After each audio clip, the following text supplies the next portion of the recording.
when you start doing it, you're showing them that you're willing to do something they weren't. And they're hoping you fail because they become agents of average, and they hope you fail because then that means that they can embrace their excuses. Oh, I didn't do it either because fucking Ryan failed. But see, when you win, you start showing them that they've fallen victim to their excuses. And here's what happens.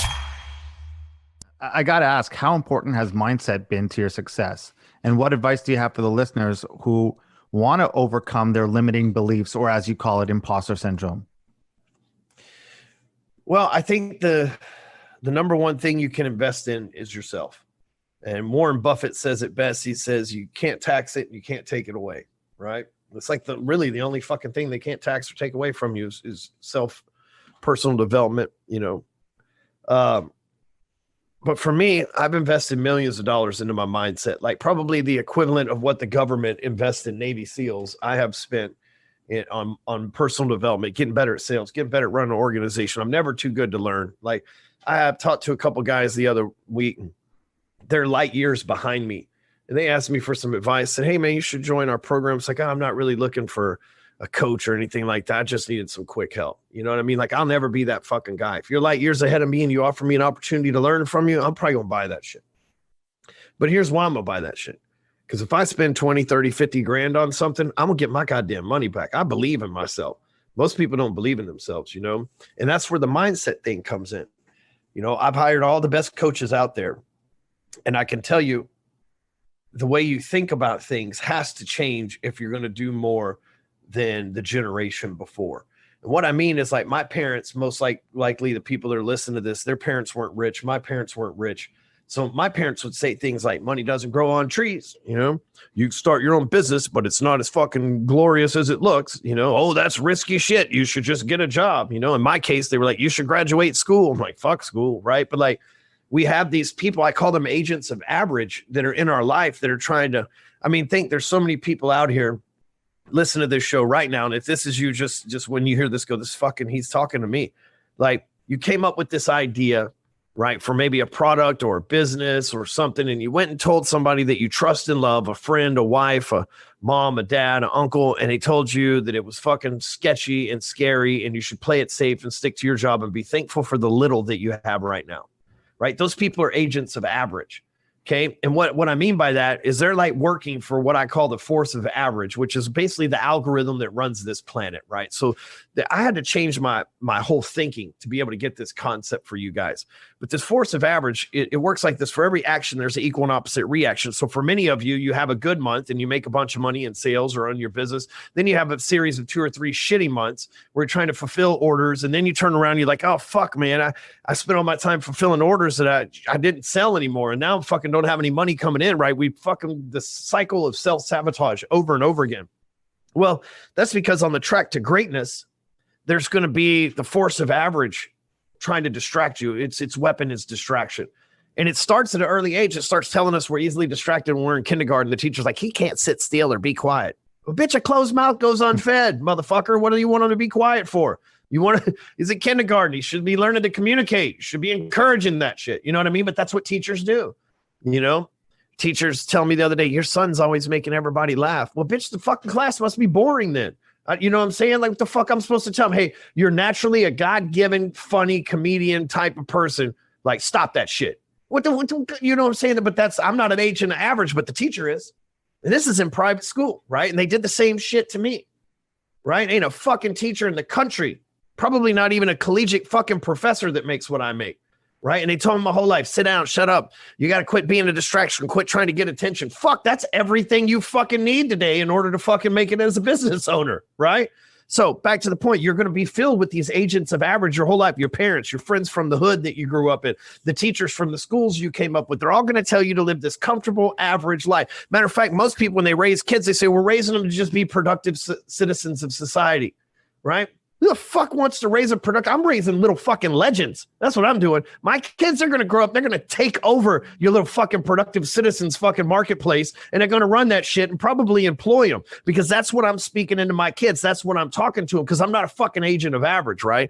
And so I get a little excited about this. But the truth is, for every action, there's equal opposite reaction. And that's just like people that go on diets and they lose 10, 20, 30 pounds and they get fatter than they were before, because as soon as the diet's over, they're fucking binge eating and drinking and shit again, right? So once I put this concept together, I'm like, okay, the force of average. If I'm trying to be more than average, the force is going to be greater on me. If I'm below average, it's going to be easy for me to level up to average because the force is trying to keep me there. That's how the natural ecosystem on this planet works. Capitalism, socialism, doesn't matter. It works around people being average in whatever the economical and socioeconomical status is around them, right? And so for me, I got this idea and I thought, okay, well, if I'm at war against this thing called the force of average and the agents of average that are part of its army, right, that are fucking everywhere. All right, art of war here. What I got to do first, I've already identified my enemy. Okay, it's the force of average. Second thing I got to do is I got to identify what its weapon is. Its weapon is to distract me. It's sending me 40,000 decisions to make a day. It's sending me 8,000 advertisements to make decisions on every day. It's throwing fucking, as a business owner, it's going to throw IRS trouble at you. It's going to throw an employee quitting and taking his fucking book of business from you. It's going to take a business partner that's fucking up. It's going to take a drug problem, a divorce, a fucking family doesn't trust you, doesn't believe. It's good. Those are all these things that are making you struggle, because guess what? As you push, if you push against the force of average, the gravitational pull of it trying to put you back into average gets stronger, which I call the struggle. But here's the great thing about it. In life, for everything that like naturally happens, there's a supernatural correlation. In life, when you struggle, you get stronger. In the gym, if you struggle to do pull-ups, right, eventually you struggle enough, you get strong enough to do some pull-ups. You know, if you have a weight record, you're trying to bench press 300 pounds, right? You might struggle at 225, but you keep pushing, you'll get to 300 eventually, right? And we fight against that struggle every day until one day somebody like me that's so mentally fucking strong because I beat so many fucking struggles that I have a different belief. And that different belief is that, hey, I'm supposed to struggle. These fucking problems are supposed to come my way, because guess what? An entrepreneur is a risk taker. A business owner is a problem solver. And like the great philosopher Puff Daddy says, mo money, mo problems. Why the fuck wouldn't I want mo problems? Because that's the key to mo money, right? And so when I start thinking of it that way, I don't think of it as like, here's sales. I need to make sales. I fell in love with the daily process. Okay. So if I need to make $1 million a year, if that needs to be my fucking goal, I need to earn $3,000 a day, Monday through Friday. Right. So I'm coming in every fucking day. I'm not looking at $1 million. I don't give a fuck about 7 figures. I'm looking at, did I get my $3,000 in today? And so when I change, so what that does is that keeps, see, a lot of people, they say, I want to make $1 million in a year. Fuck, $1 million is an unfathomable fucking number to them. Mentally, they can't register. Their parents didn't make $1 million. Their friends didn't make $1 million. They don't know anybody who's really making fucking $1 million. Here they are. They say it. It sounds nice. They don't know what the fuck it looks like, but we all know what $3,000 looks like. And we can all focus on something like $3,000 every day. And when you get on that small target, and you're like, fuck, I crushed $3,000. Fuck, I done blown that on a fucking bad hand at poker in Vegas before, right? When you fucking crush $3,000 every fucking day, you look up the end of the year, chances are you're going to be doing 1.5, 1.9 million. Because you got focused on a goal that was easily attainable and you fucking beat the shit out of that every day consistently versus some big unheard of goal that sounds good on fucking paper, but you'll never fucking get there because you don't have a plan on how to make it happen. I think you're passionate about this subject.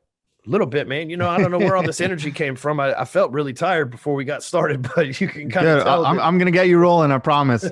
One of the things that I totally agree with, aside from, I mean, almost everything you said, but one of the things that really hit home is something I say all the time, is that your friends and family, they're the last person to come around. They're the last people to come around when you actually start making things or doing things.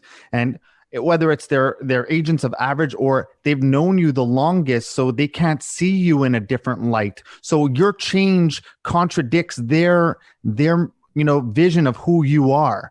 And that's the last thing to happen. But they're always the people that sat there and said, oh, I cheered you on from the start. Oh, I knew you when. Oh, I was Ryan's friend when he was doing all this. But they're the last people to come around. You know, I just made a post on that the other day.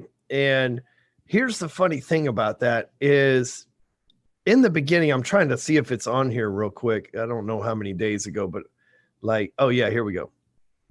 So in the beginning, there's really 4 phases. And in the beginning, here's what happens. It's not, so part of the problem with the people that know you, your friends and family, right?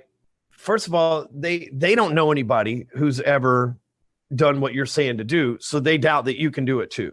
Okay. First of all, it's not you, it's them. The second thing is they know your past. And so when I say I'm going to start something, people look and go, fuck, man, how can I get involved, Stewman? I put money in, put time in. I want to be with you because I got a fucking track record. Okay. It didn't start like that, but I got one now. So you don't have a track record yet. Here's the other thing, though, is when you start doing it, you're showing them that you're willing to do something they weren't. And they're hoping you fail because they become agents of average, and they hope you fail because then that means that they can embrace their excuses. Oh, I didn't do it either because fucking Ryan failed. But see, when you win, you start showing them that they've fallen victim to their excuses. And here's what happens. They go through phase one, a doubter. These are the people that when you share an idea or dream with them, they say it's a bad idea. They try to talk you out of what you're doing, right? They doubt you can do it anyway. They think they're doing you a favor by being an agent of average and talking you out of it. Then after you take action, they go into phase two eventually. They talk negative shit on your Facebook posts, right? You start posting some motivational comment. They're like, who the fuck you think you are? Tony Robbins? The fuck out of here. Didn't you just fucking smoke crack 2 years ago and go to prison or whatever the fuck, right? Like they just become these like backstabbers. They send you DMs like, who do you think you are? And all this shit, right? Then you go to phase three. They become haters. They don't fucking like you because you've shown them that you can become successful and they're not successful. So therefore there's resent. See, most people, most people quit at phase one. Somebody doubts them, a mom, a friend. They just don't ever take action.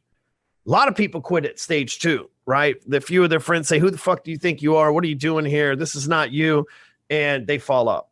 Majority of people, if they get to phase three, when the people start hating on them and they get mad at you for winning, you start feeling bad for winning. So you start blowing your money and eventually make terrible decisions based on a subconscious emotional guilt that you have, right? And you fucking end up blowing it anyway. But here's the thing. If you can realize that these are natural progressions, and just because at the moment they doubt you, they stab you in the back, or they hate you, doesn't mean that it lasts forever, because eventually they become fans. And eventually what happens is they say, I knew that guy all along. I knew he could do it all along. But you got to go through those four phases. But most people, they quit doing their thing at 2 or 3 based on the scowl and the scorn from the backstabbers and the haters, and they never get to convert those people into fans. There's people that fucking hated me 5 years ago that are paying clients now. And they hated me. And the reason why they hated me is because I said shit that made them fucking have to go, he's right or fuck him. That's the only choice they had. He's right or fuck that motherfucker. And a lot of people don't like admitting somebody else is right. So first thing they do is they say, fuck that motherfucker. But guess what? Gary Vee is a good example of this. I know you mentioned him before. I'm not a fan. I don't like the guy. Maybe personally he's a cool guy, but on his videos, shit, I can't fucking stand it. I can't watch it, right? He's just very rude and obnoxious. It's not my style. However, he's one of those guys that's in front of you all. I don't hate him. You know what I'm saying? Like, I'm a fan, I guess, if it came down to it. You know what I mean? I'm more of a fan than I am a person that doesn't like him, because I respect the hell out of his game. But when he first started showing up, even for me, I'm like, this fucking guy, man, like, how is he screaming in people's face? Ain't nobody punched him yet. Because that's just not how I operate, you know? But now, 10 years later, I've been watching the dude, just like, hey, man, you know what? That's Gary. That's his personality is a little weird, but dude, he's one of the leaders in our industry because of what he's done, right? I've been watching that guy for 10 fucking years or whatever. Right. But, and that's me. I'm not even a what you would traditionally call a fan of Gary Vaynerchuk, but I've gone through those 4 levels with him, same with Cardone, in the beginning, it's like, oh, this guy needs to comb his hair. Like, and people do it with me. I know when somebody shows up, it may be 6 months before they become a fan. They may fucking hate me and comment on my ads and say a bunch of crazy shit, but if I just stay in front of them, eventually they ain't got a choice but to be like, you know what? Starting to wear on me a little bit.